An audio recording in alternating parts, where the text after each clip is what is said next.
What if I told you there was once a Disney park so mysterious, so forgotten, that it's nearly been erased from the internet? Not just abandoned, completely wiped from official history, like it never existed. You won't find it in glossy brochures or on magical vacation blogs. It's a ghost story with mouse ears buried deep beneath the shiny facade of Disney's happiest places. Rumors swirl about tragic deaths, strange cover-ups, and a silent corporate decision to let the place rot. This is the story of Disney's River Country, the first water park that Disney built and the only one they've ever let die in silence. But why would Disney want the world to forget it ever existed? The birth of the park. In 1976, Disney unveiled its first ever water park, River Country. Nestled on the shores of Bay Lake near Magic Kingdom, it was designed to resemble an old-fashioned swimming hole, complete with rustic rocks, wooden docks, and a down-home charm that fit perfectly with Disney's wholesome Americana aesthetic. Unlike the future high-tech water parks, River Country used filtered lake water drawn directly from Bay Lake, giving guests a natural experience that felt both wild and whimsical. Families flocked to it. Kids loved the zip lines and the inner tube rides, while parents lounged in beach chairs under shady trees. It was intimate, cozy, and refreshingly different from anything else in the Disney empire. At the time, River Country was a revolutionary concept, pioneering the theme of immersive water-based attractions long before Blizzard Beach or Typhoon Lagoon came into the picture. In its prime, it wasn't just a hit, it was magic. People have nostalgic memories of it being one of the most fun and carefree places in Disney World. But as time would tell, the magic didn't last forever. The magical experience that turned dark. A day at River Country felt like a slice of summer perfection. The rustic charm was unlike anything in the slick, polished world of Disney parks. There were no plastic castles or neon parades, just rope swings, sandy beaches, and real lake water. Children would run barefoot on wooden bridges and plunge into the murky blue, giggling with joy. But behind the fun, whispers started to spread. Visitors sometimes mentioned odd smells, strange skin irritations, or murky water that didn't look entirely clean.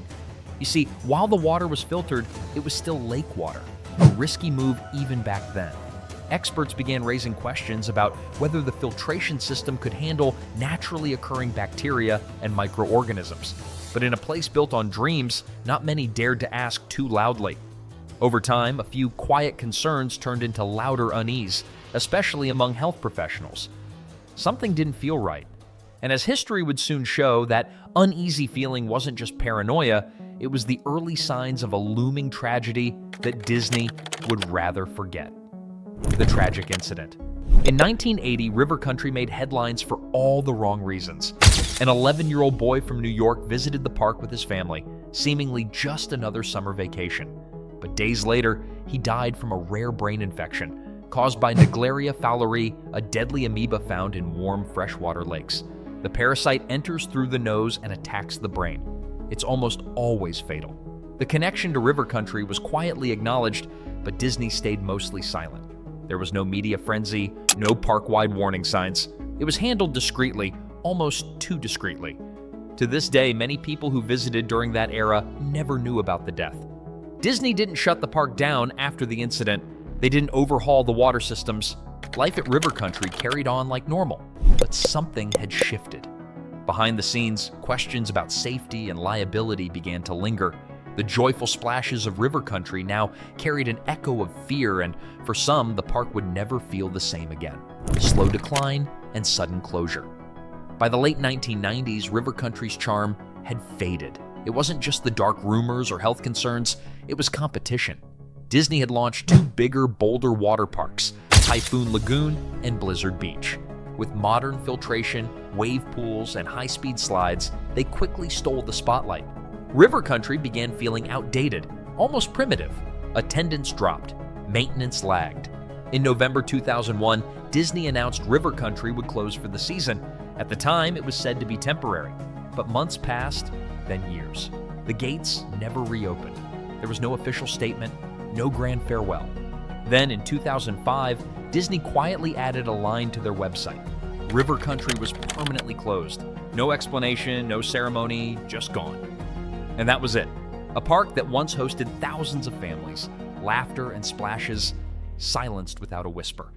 What makes it stranger is how little information Disney has ever shared since. It's almost as if the company wanted it buried, forgotten, erased from memory, but the internet never forgets. Unless someone makes it.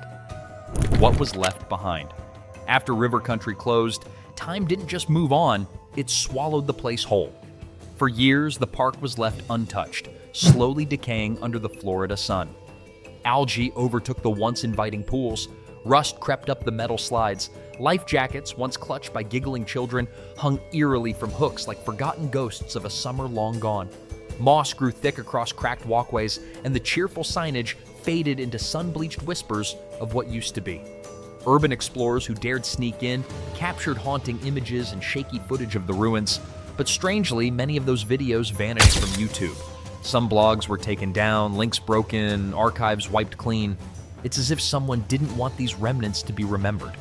River Country wasn't just abandoned, it was forsaken, and every overgrown vine seemed to pull it deeper into the shadows of history, leaving behind only eerie traces that felt more like a lost dream than a real place. The internet wipeout. Even in our hyper-documented digital age, River Country seemed to disappear faster than it should have.